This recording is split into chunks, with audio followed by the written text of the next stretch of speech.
भगवान।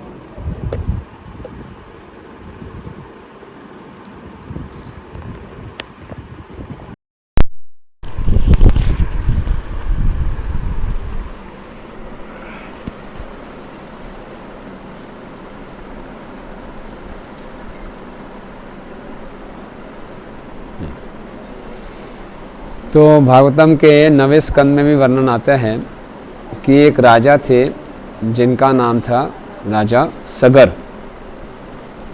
और ये राजा सगर थे, ये जब एक बारी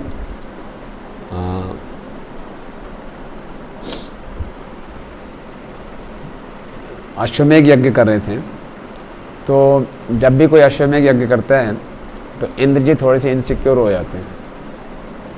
इंद्र जी को लगता है कि मेरी कुर्सी खतरे में, तो इंद्र जी ने उनका घोड़ा चुरा लिया। घोड़ा चुरा लिया तो राजा सगर ने अपने बच्चों को भेजा, उनके 60,000 पुत्र थे, कि घोड़ा ढूंढ के लाओ। और घोड़ा ढूंढते ढूंढते बिल्कुल नीचे चले गए उत्तर पूर्वी दिशा में, और वहाँ जाके देखा कपिल भगवान समाधि में हैं और घोड़ा उनके साथ बंधा हुआ है। तो उनको लगा ये जो साधु है, ढोंगी है, हमारे घोड़े को इसी ने चुराया है और अब दिखा रहा है कि बहुत ज़्यादा समाधि में बैठा हुआ है। तो उनको बहुत क्रोध आया और उन्होंने अपने अस्त्र निकाले और कपिल मुनि का वध करने चले। और कपिल मुनि भगवान के शक्त्यावेश अवतार हैं, वो तो 3 गुणों से ऊपर हैं, उनके अंदर ऐसी कोई द्वेष की भावना ही नहीं है, वो आराम से समाधि में बैठे रहे। अब बताया जाता है कि वो 60,000 पुत्र थे, उनको इतना क्रोध आया, अपने ही क्रोध से उनके शरीर जल गए। कई जगह कहा जाता है कि भगवान कपिल ने अपनी आंखें खोली और उनकी आंखों से इतनी अग्नि निकली कि उनके 60,000 पुत्र जल गए। लेकिन यहाँ भागवत में वर्णन आता है ऐसा नहीं है। ऐसा इसलिए नहीं है कि भगवान कपिल जो हैं भगवान हैं, त्रिगुणातीत हैं, उनके अंदर ऐसा रजोगुण होगा ही नहीं, वो तो सबके प्रति संभाव हैं। लेकिन जो 60,000 पुत्र हैं सगर के, उन्होंने मर्यादा व्यतिक्रम किया। तो ये परिणाम होता है वैष्णव अपराध का। जब किसी महान व्यक्ति के प्रति हम अपराध करते हैं तो इतना खतरनाक हो सकता है। जिस वैष्णव का स्तर इतना ऊंचा है, उसके प्रति अपराध करेंगे तो उसके परिणाम भी उतने खतरनाक हैं। तो उनके शरीर में, हमारा शरीर 5 तत्वों का बना हुआ है, और उन्होंने इतना बड़ा अपराध किया भगवान के प्रति, तो अग्नि तत्व इतना बढ़ गया कि उनके शरीर, अपने ही शरीर इतना रोष हो गया, अपने आप वो जल गए और वहीं भस्म में राख बन गए। अब 60,000 पुत्र एक साथ चले जाएं किसी के, अब सोचिए क्या होगा। तो बड़े परेशान हो गए। तो राजा सगर की 2 पत्नियां थी। तो एक पत्नी से उनके नाम था, पत्नियों के नाम दिए हुए हैं, एक का नाम शायद सुमिति था। तो उसके बेटा था असमंजस। जो असमंजस था, इसका नाम ही ऐसा दिखा रहा है, जिसको समझना बड़ा मुश्किल था। असमंजस जात स्मर था। जात स्मर किसको कहते हैं? जिसको पिछला जन्म याद हो, उसको जात स्मर कहते हैं। पिछले जन्म में बहुत बड़ा योगी था, तो योग भ्रष्ट हो गया था, तो उसका जन्म राजा सगर के घर में हुआ।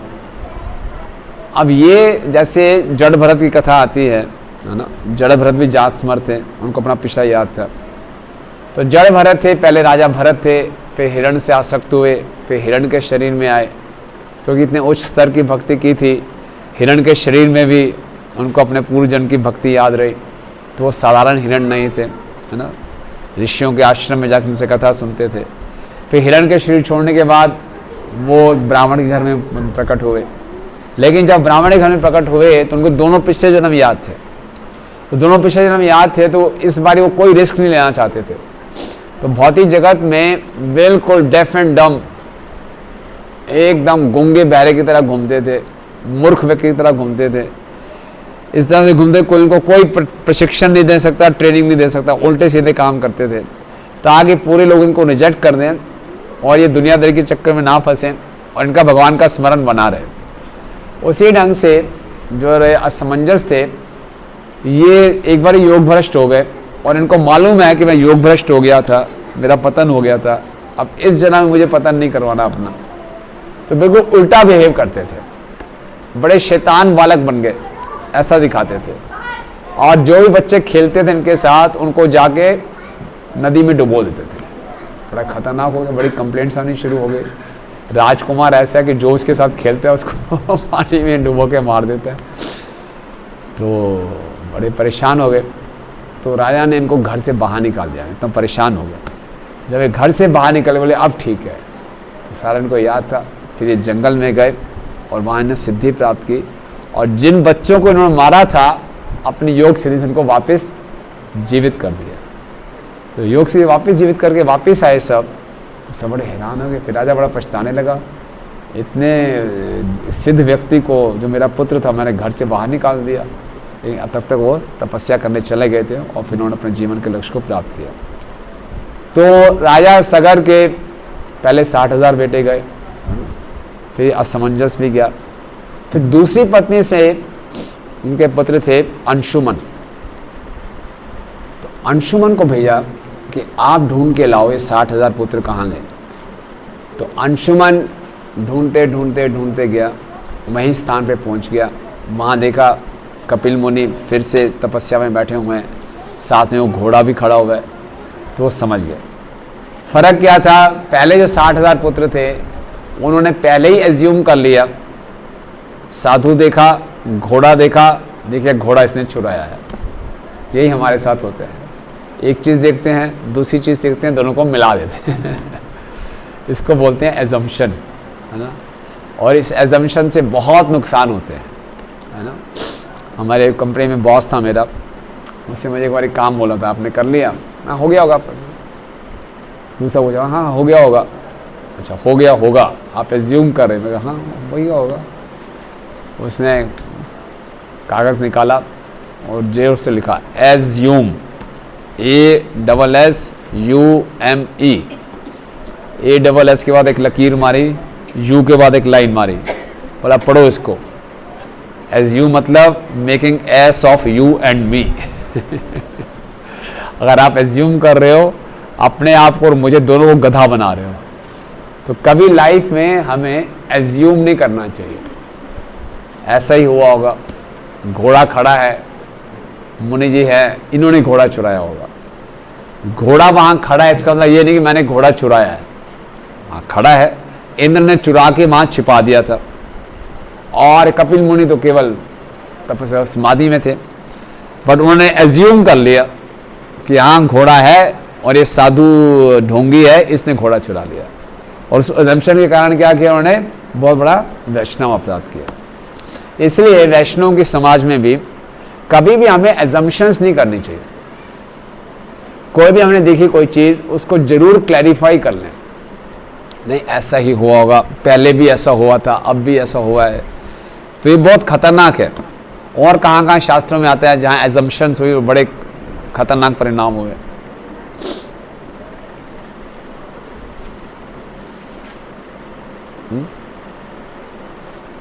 ऐसी एजम्पशंस की बहुत खतरनाक परिणाम हो गए।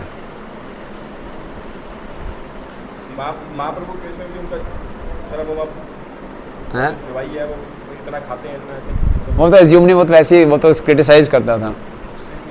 हाँ श्रृंगी, हाँ परीक्षित महाराज श्रृंगी, वो भी एजम्पशन नहीं था, वो तो पक्का ही था कि परीक्षित ने मरा हुआ सांप डाला ही है। तो अमरीश महाराज दुर्वासा मुनि का भी एजम्पशन तो कुछ नहीं था, पानी तो पिया ही था उन्होंने। बलि और सुग्रीव, है ना, सुग्रीव ने एज्यूम कर लिया, बलि मर गया और वो चले यहाँ पे। बलि जब बाहर आया तो उसने एज्यूम कर लिया कि ये मेरा राज हड़पना चाहता था, इसने पत्थर रखा है, मेरी पत्नी को भोगना चाहता था, मेरे राज्य को भोगना चाहता था, इसी ने सारा किया है। बेचारा सुग्रीव माफ़ी मांगता रहा, एक्सप्लेन करता रहा, बोले मैं सुनूंगा ही नहीं। कितने दोनों भाइयों में इतना प्रेम था और दोनों भाई में प्रेम के क्या बन गए, शत्रु बन गए, एज्यूम कर लिए। बहुत बड़ा खतरा है। तो इसलिए कभी भी और हमारा मन हमें तुरंत एजम्पशन कराता है। तो सबसे बड़ी जो बाधा आती है रिलेशनशिप्स में, एजम्पशंस, है ना। हिंदी मूवीज देखते थे, एक गलत एजम्पशन से 3 घंटे बर्बाद हो जाते और वो मूवी सुपर हिट हो गई, लाखों लोग 1 घंटे बर्बाद हो गए, और हम एज्यूम करते हैं हमारे कई जीवन बर्बाद हो जाते हैं। एक एजम्पशन से हमारे कई जीवन बर्बाद हो सकते हैं। एक एजम्पशन की उसमें फंसे, फिर उसमें फंसे। इसीलिए हमेशा क्लैरिफाई करना बहुत जरूरी है। तो अंशुमन बड़ा पॉजिटिव माइंडेड व्यक्ति था, उसने एज्यूम नहीं किया, उसने कहा मुनि है, साधु हैं, ये क्यों घोड़ा चुराएंगे, है ना, इनका मैं गुणगान करता हूँ, ये मेरी मदद कर सकते हैं। और वही दूसरे के भाई थे 60,000, उन्होंने उल्टा सोचा, नहीं इसने घोड़ा चुराया, बिना सोचे समझे, वो भी उनसे प्रार्थना कर सकते थे। अंशुमन ने खूब प्रार्थनाएं की। जब उनकी प्रार्थनाओं को सुना तो कपिल भगवान बड़े प्रसन्न हो गए। फिर उन्होंने बताया, हाँ आपके सारे के सारे भाई जल के राख हो गए, ये उनकी राख है, अब इनको आप जीवित कर सकते हो। एक ही तरीका है कि ऊपर के लोगों से गंगा जी को अवतरित किया जाए, तभी इनका उद्धार हो सकता है। बोले ठीक है, तो गंगा जी को मैं कर लेता हूँ, कैसे करेंगे। तो खूब उन्होंने तपस्या की, गंगा जी को प्रसन्न किया। गंगा जी कहते मैं नीचे आ जाऊंगी, लेकिन मेरा इतना वेग होगा, मेरी 2 कंडीशंस हैं, उसको सेटिस्फाई कर लो तो मैं आ जाऊंगी नीचे। बोले क्या कंडीशंस हैं? कि कोई ऐसा व्यक्ति चाहिए जो मेरे वेग को सहन कर सके, तो पूरी पृथ्वी डूब जाएगी, त्राही त्राही बच जाएगी, इतना मेरा वेग है, उसको कैसे करेंगे। और दूसरा, जैसे ही मैं पृथ्वी पर आऊँगी, लोगों को मालूम चलेगा मैं भगवान के चरणों से निकली हूँ, पापी लोग आके मुझ में स्नान करेंगे तो मैं मैली हो जाऊंगी। तो ये 2 मेरी कंडीशंस है, इसको आप ठीक कर दो तो मैं आ जाऊंगी। तो अंशुमन कहता है ठीक है, कर लेंगे। तो अंशुमन जी तो इसके बाद नहीं कर पाए, अंशुमन जी को मालूम चला, उन्होंने शरीर छोड़ दिया। उनके पुत्र थे कौन थे, दिलीप, उनको बताया ऐसे गंगा जी को अवतरित करना है। उनका भी जीवन काल पूरा नहीं हो पाया, गंगा जी को नीचे नहीं ला पाए, वो भी चले गए। फिर दिलीप के पुत्र थे भगीरथ, और भगीरथ जी ने तपस्या की, और भगीरथ जी के आगे फिर गंगा जी ने कंडीशंस रखी थी। तो भगीरथ जी ने कहा मैं कर दूंगा, और फिर शिव जी के पास गए, शिव जी को प्रसन्न किया। शिव जी आशुतोष हैं, वो मान गए, और फिर शिव जी ने उनको अपनी जटाओं में धारित किया। तो शिव जी का नाम क्या पड़ा, गंगाधर, है ना। और फिर वो यहाँ प्रकट हुई, और जब यहाँ प्रकट हुई तो फिर क्या उनको बोला गया, उनके पाप कैसे धुलेंगे, जब वैष्णव आगे उसमें स्नान करेंगे तो फिर गंगा जी के पापों को भी हटा लेंगे। तो इस प्रकार से ये संक्षेप में 9वें स्कंद में बताया गया है। 5वें स्कंद में भी गंगा जी के बारे में वर्णन आता है। कैसे ऊंचों के लोकों में, उच्च लोकों में गंगा जी चलती हैं, और बताते हैं कि गंगा जी ब्रह्मा जी के लोक से ध्रुव लोक में आती हैं, और ध्रुव लोक के नीचे सप्त ऋषियों का लोक है। और कहा जाता है कि जो सप्त ऋषि हैं उनकी जटाएं हमेशा गंगा के जल से भीगी रहती हैं, वो अपनी जटाओं को सुखाते नहीं हैं, क्योंकि गंगा का जल पड़ रहा है, और गंगा का जल क्या है, भगवान के चरणों से निकला है। तो इसीलिए जब हम पवित्र नदियों में स्नान करते हैं, जब स्नान करके बाहर निकलें तो हमें अपने शरीर को पूछना नहीं चाहिए।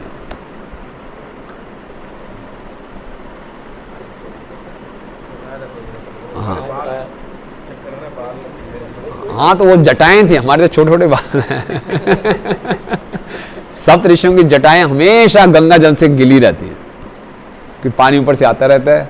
तो ये उनका अपना सौभाग्य मानते हैं, भगवान के चरण अपने सर पे रखे हुए हैं।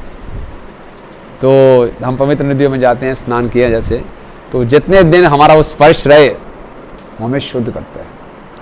और हम भारतवासियों का बहुत सौभाग्य है कि गंगा चलती है। जो जो लोग भी गंगा के तट पे रहते हैं वो शारीरिक रूप से, मानसिक रूप से, आध्यात्मिक रूप से बहुत लाभ उठाते हैं, है ना। और कोई बता रहा था कि गंगा पूरे डाटा लिया गया गंगोत्री से लेकर बे ऑफ बंगाल तक, कितने किलोमीटर है लगभग, हैं 1200 किलोमीटर तक चलती है। अच्छा। और लगभग भारत की अराउंड मोर देन 35% जो पॉपुलेशन है गंगा के तट पे है। तो कितना भारत कितना महान है इस देश, आप देखो कितने लोगों को फ़ायदा हो रहा है ना, हम इसे फॉर ग्रांटेड लेते हैं। सो ये गंगा जी की विशेषता है। और इसीलिए और कई बार कहते हैं कि जब वामन देव जी का पाँव गया ब्रह्मलोक तक और गंगा जी अवतरित हुई और साथ साथ में वो ब्रह्मा जी के कमंडलों में गिरे और ब्रह्मा जी ने अपने कमंडलों से फिर वामन देव जी के चरणों का अभिषेक किया, तो वो फिर गंगा के जल में अवतरित हुआ। तो ऐसा भी बताया जाता है। तो ये था शॉर्ट में कैसे गंगा जी अवतरित हुई हैं। तो बहुत सी इसमें शिक्षाएं भी हैं। In short I describe. कोई प्रश्न है, एनी कमेंट्स?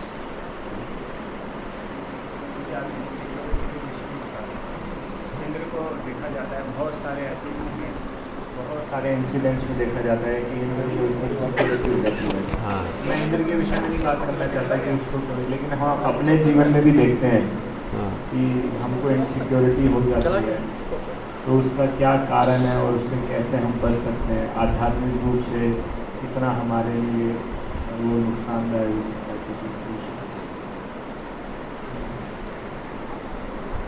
भयम द्वित्वम अभिनिवेशित स्यात्। है ना? ये जो भय क्यों प्रकट होता है, इनसिक्योरिटी क्यों है? द्वितीयम अभिनिवेशिता स्यात्। द्वितीय मीन्स अपनी दूसरी पहचान में जब हम लीन हो जाते हैं, अभिनिवेश हो जाते हैं, एब्जॉर्ब हो जाते हैं, तो भय उत्पन्न होता है। द्वितीय पहचान क्या है? शरीर। जब तक हम अपने आप को शरीर मानते रहेंगे हमें इनसिक्योरिटी रहेगी। शरीर टेम्परेरी है, शरीर से जुड़ी वस्तुएं टेम्परेरी हैं, छिन ना जाए, मेरी पोस्ट ना छिन जाए, मेरी ये पोजीशन ना चली जाए, तो ये देहात्म चेतना के कारण ये भय हमेशा बना रहेगा। और इसका उपाय क्या है? इसका उपाय एक ही है, गुरु और कृष्ण की सेवा। जब गुरु और कृष्ण की सेवा में जुड़ते हैं तो हम अपनी असली ईगो को प्राप्त करते हैं। Real ego is Krishnadas. जब ये संबंध ज्ञान गुरु और कृष्ण की कृपा से स्पष्ट हो जाता है तो सारा भय समाप्त हो जाता है ना। जब तक गुरु और कृष्ण की कृपा नहीं हुई, हमारी फॉल्स ईगो है, तो इनसिक्योरिटी रहेगी। छोटी छोटी बातें में इनसिक्योरिटी हो जाती है। इतना गहरा है हमारा मिथ्या अहंकार, हम डर जाते हैं। मेरी रेपुटेशन, मेरी इमेज, मेरी पोस्ट, कोई मेरे में बुरा ना सोचे, है ना। मुँह देख कर उसने मुझे मुस्कुराया नहीं, उसको देख के ज़्यादा मुस्कुराया, मेरे को देख के कम मुस्कुराया, नाराज़ तो नहीं हो गया, ये तो नहीं हो गया। तुरंत डर जाते हैं। क्यों? हम अपने मिथ्या अहंकार शरीर से आ सकते हैं। तो जब हमारा संबंध ज्ञान स्पष्ट होगा कि मैं कृष्ण का दास हूँ और दूसरों को भी कृष्ण दास के रूप में देखूंगा, तो कोई भय नहीं है, कोई द्वेष नहीं है। तभी एक दूसरे पे सब शक करते हैं, एक दूसरे पे विश्वास नहीं करते, बिकॉज ऑफ इनसिक्योरिटी, है ना। तो ये फॉल्स ईगो, गलत पहचान के कारण रूट इसका यही। उसका समाधान भी बताया गया 11-37 भागवतम के 11 स्कंद के दूसरे अध्याय का 37वां श्लोक है। समाधान भी यही है, गुरु और कृष्ण की सेवा। वो लगे हुए हैं तो धीरे धीरे भय कम होता जाएगा।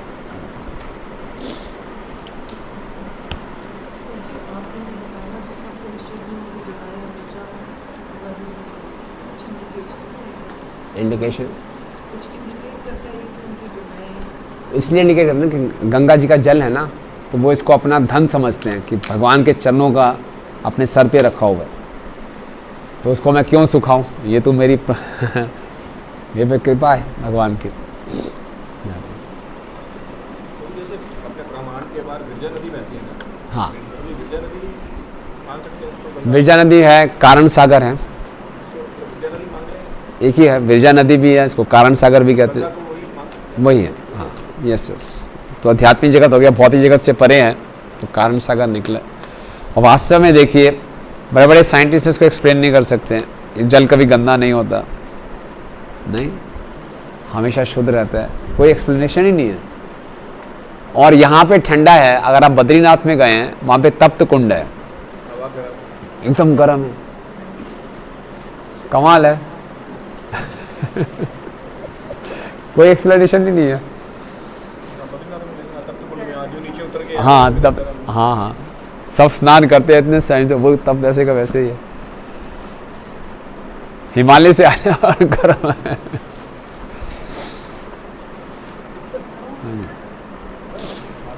और कुछ आपको कुछ कहना है? हाँ हाँ हाँ। एक क्षण। तो ये उन दिनों की बात है जब मैं मायापुर में कोर्स कर रहा था। हाँ तो जनरली हम व्यक्ति के एक्सटर्नल एक्टिविटीज़ को देखकर या अपीयरेंस को देखकर कुछ ना कुछ एज्यूम कर लेते हैं। हाँ तो वहाँ पर एक बाहर के एक भक्त आए थे। तो वो ठंडी कंट्री से आए थे, कोल्ड कंट्री से आए थे, उनको ज़्यादा ठंड लगता, सॉरी गर्मी लगता था, तो ऑलमोस्ट बनियान में ही रहते थे। तो हम ऐसे ही समझते थे, ऐसे ही भक्त हैं। तो और मजाक भी बहुत करते थे, बहुत मजाक करते थे। तो एक दिन भागवतम क्लास के बाद एकदम मेरे पास आए वो और कहते मेरे को ब्रेकफास्ट करना है कि 50 रुपये उठा दीजिए। तो मैंने कहा आज गए 50 रुपये। मना तो कर नहीं पाया उनको। और फिर मैंने पैसे देखे, 50 रुपये का नोट नहीं था, 100 रुपये का नोट निकला। मैंने कहा गए 100 रुपये फाइनली। तो उनको दे दिया मैंने 100 रुपये। बोले क्लास में आपको दे दूंगा, अभी मैं को रूम में जाना पड़ेगा, क्लास के लिए लेट हो जाऊंगा। अटेंडेंस का बड़ी चिंता रहती थी उस दिनों में।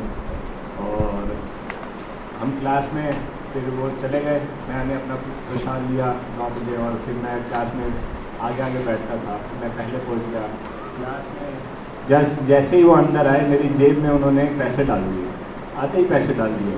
और मैंने पैसे निकाल के देखे तो उसमें 10 रुपये एक्स्ट्रा थे, 10-20 रुपये एक्स्ट्रा थे। तो मैंने कहा आप एक्स्ट्रा क्यों करें? नहीं आप ब्रह्मचारी, आपको रखना चाहिए।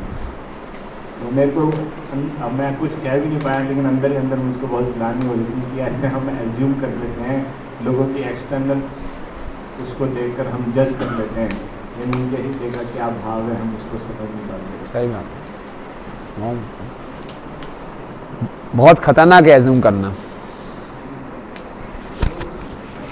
फैमिलियरिटी से assumption ज़्यादा होता है।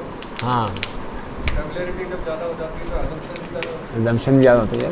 फैमिलियरिटी होती है तो एजम्पशन हो जाते हैं, फैमिलियरिटी ना हो तब भी एजम्पशन कर लेते हैं। जरूर नहीं कि फैमिलियरिटी से ही होते हैं, फैमिलियरिटी नहीं भी होती तब भी कर लेते हैं। अब जो सगर के बेटों की कपिल में से कोई फैमिलियरिटी नहीं थी तो एज्यूम कर ले। ये एक एटीट्यूड की बात होती है, और कहीं का लाइफ में कुछ नेगेटिव एटीट्यूड होता है तो तुरंत एज्यूम कर लेते हैं। सो बेटर ये है कुछ लग भी रहा है तो हम क्लैरिफाई करें। एज्यूम करके पहाड़ बना लेते हैं उसके ऊपर, फिर अपना डिसीजन ले लेते हैं, और कितने लोगों को हम गलत साबित कर देते हैं, गलत सोचते हैं, गलत डिसीजन ले लेते हैं, बाद में मालूम चलता कुछ है ही नहीं ऐसा। पात्री प्रभु हैं नेपाल में, वो बता रहे हैं कि एक भक्त था तो रोज़ वो 7 बजे निकल जाता था ऐसे मंदिर से बाहर, और बाहर भक्तों ने बड़ा आपस में कर दिया कि ना ये वो सुरती खाता है ना, ऐसे ऐसे निकालता है, यूँ करता है और यूँ खाता है, सबने सुरती खाता है। कुछ कभी थोड़ा सा बहस हो गई किसी से, सुरती खाता है, सब फैल गया एकदम, सबने मैंने भी देखा पहुंच गए एकदम प्रेसिडेंट के पास, सुरती खाता है, मैंने भी देखा यूँ करके खा रहा होता है। चिट्ठी बना दी उसको कि आप नियमों को तोड़ते हैं, आप मंदिर से बाहर जाइए। बेचारा मेरा हैरान हो गया, मैंने कौन सा नियम तोड़ा है, मैं सब कुछ कर रहा हूँ। देखिए आपको सब मालूम है, हम आपकी बेइज्जती नहीं करना चाहते, आप नियम तोड़ते हैं, आप चुपचाप चले जाइए। बोले बताओ तो सही कौन सा नियम तोड़ा। रोने लगा, बोले आप आपको हमें शर्म आ रही है बोलते हो, आप सुरती खाते हो, आपको शर्म नहीं आती दीक्षा लेने के बाद? बोले कौन सी सुरती? बोले ऐसे ऐसे करते हो। बोले यार अभी देखो क्या है, ये ड्राई मेथी का पाउडर है, मेरा पेट खराब रहता है।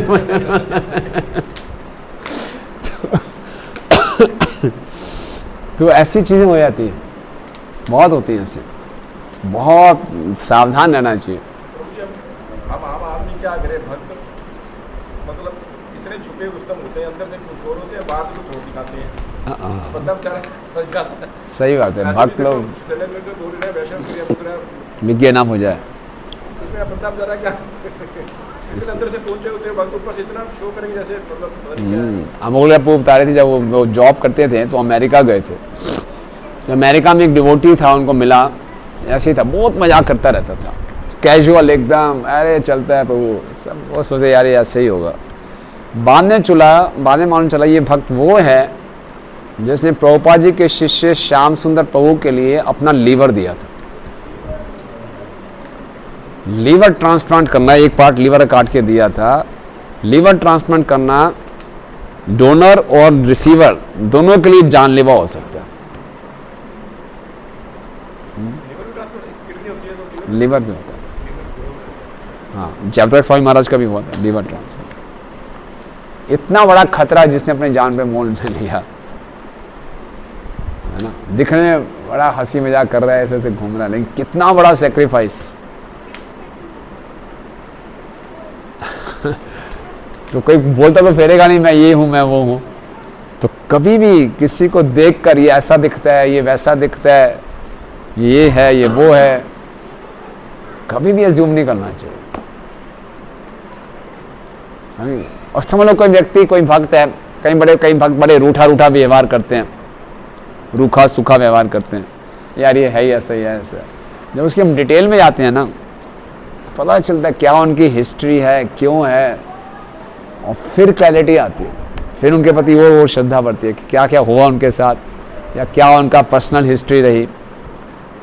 सो ये यार जश्न अपराध अपने खाते में दर्ज हो चुके होते हैं। हाँ, तब तक दर्ज हो चुका था, सही बात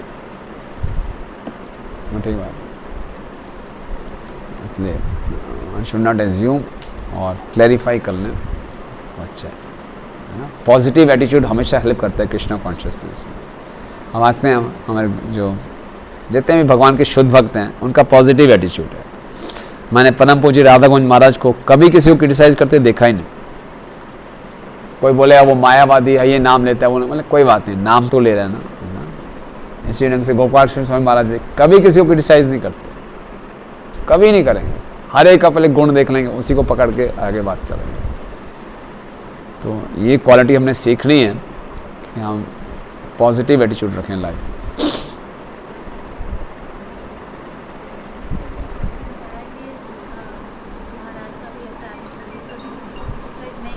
हाँ,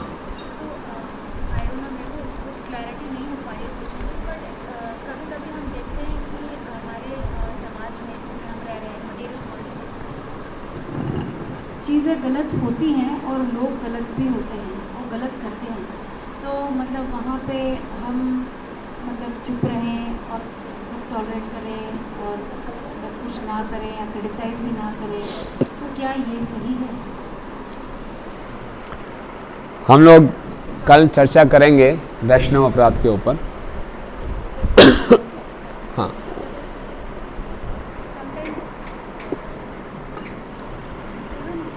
नॉन डिवोटीज का जैसे लग गया कि स्कूल के अंदर एग्जैक्टली नहीं हो सकती, बट बहुत सारी चीज़ें जो है हैं वो गलत हैं, तो वहाँ पे मतलब हमें तो कैसे रहना चाहिए? कुछ चीज़ें गलत हो तो वहाँ बोलना चाहिए, क्या मतलब सहन कर लो।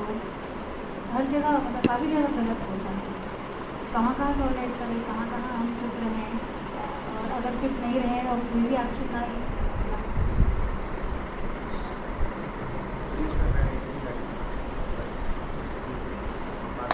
बाहर की जगह की बात करें, लेकिन अपनी सोसाइटी में भी हम कभी कभी देखते हैं ऐसा गलत हो रहा है, दोनों ही जगह हो सकता है। तो ये जो प्रश्न है मैं सोचा था कल इसको एड्रेस करता, सबके लिए बड़ा यूज़फुल प्रश्न है ये।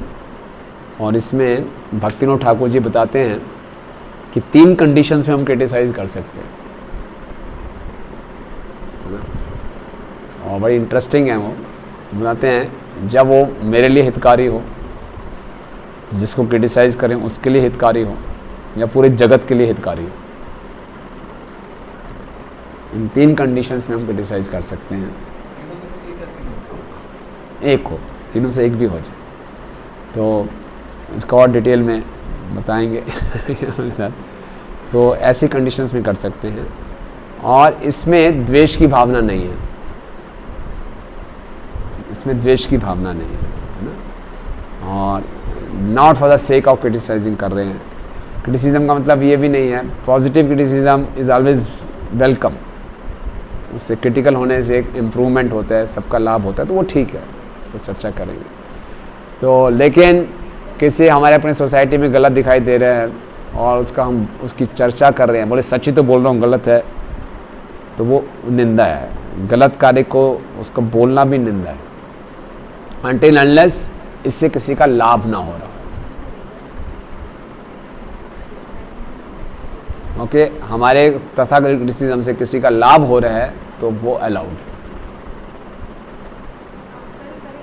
हाँ, और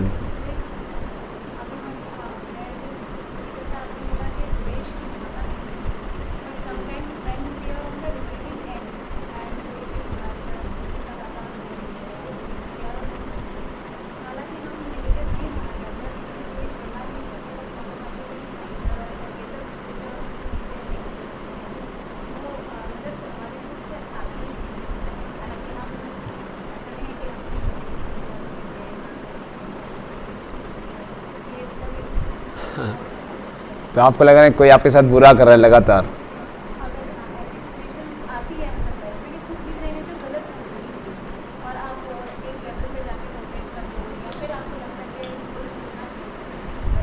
बोलने में गलती नहीं है, बोल सकते हैं, लेकिन जो हमारे साथ लगातार अब बुरा कर रहा है ना, अब हो सकता है वो बुरा कर भी रहा हो सकता है हमें लग रहा है बुरा कर रहा है दोनों चीज़ें हो सकती हैं, ये दोनों का मिक्सचर भी हो सकता है ना। तो डिपेंड करेगा परिस्थिति के ऊपर। तो अगर वास्तव में कोई बुरा कर रहा है और वो हमारी भक्ति में बाधा डाल रहा है, तो ऐसा नहीं उसको टॉलरेट करना है। हम उसको चेंज कर सकते हैं, उसको जवाब भी दे सकते हैं, कर भी सकते हैं। लेकिन कोई ऐसी परिस्थितियां हैं कि जिसको अवॉइड नहीं किया जा सकता और वो हमें तकलीफ़ दे रही हैं, तो उसको सहन कर लेना चाहिए। दोनों परिस्थितियाँ देखना। कुछ ऐसी परिस्थितियों में आ जाते हैं, स्थानीय घरों में ऐसा होता है, कोई वृद्ध व्यक्ति हैं, उनसे हमें परेशानी हो रही है, तो उसको बचाए, उनको टॉलरेट करना। कोई एक ऐसे ऑफिस में है, ज़बरदस्ती बॉस हमें ओवरलोड किया जा रहा है, काम दिया जा रहा है, उसके कारण मेरा सत्संग छूट रहा है, तो उसको टॉलरेट नहीं करना चाहिए। समय तो ये देखना उसमें तो पड़ता है ना, किस चीज़ को टॉलरेट करना है। जो टॉलरेंस हमारी भक्ति में सहायक है उसको करना चाहिए, और जो मतलब कि परिस्थितियां ऐसी हैं जो हमारे कर्मों के हिसाब से हमें मिली हैं, उसको ज़्यादा रेजिस्ट नहीं करना चाहिए, उसको चुपचाप टॉलरेट कर लेना चाहिए, है ना। तो ये मैच्योरिटी होनी चाहिए, कहाँ पे करना है, कहाँ पे करना है। ये एक्सपीरियंस से आया था, नहीं तो हम किसी से परामर्श करके अपना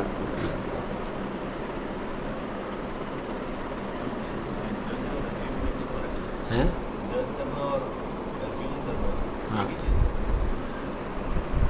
हाँ, एक हो सकता है, यस, जजमेंटल हो जाना किसी के बारे में बिना पूर्ण रूप से जांच पड़ताल किए, बिना मतलब कि प्रॉपर डाटा के आपने जज कर लिया, तो एजम्पशन है वो। अगर आपने पूरी जांच पड़ताल की, छानबीन की, आपके पास पूरा तरीका है, फिर आप जज कर सकते हैं। लेकिन बिना डिटेल में गए आपने कुछ ओपिनियन बना लिया, तो एजम्पशन है। नॉर्मली तो यही होता है। ठीक है, प्रसाद पाएँ। यस माता जी। हैं,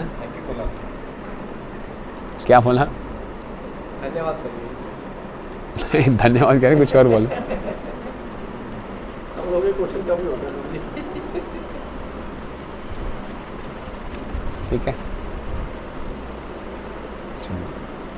श्रील प्रभुपाद की, अनंत कोटि वैष्णव वृंद की जय।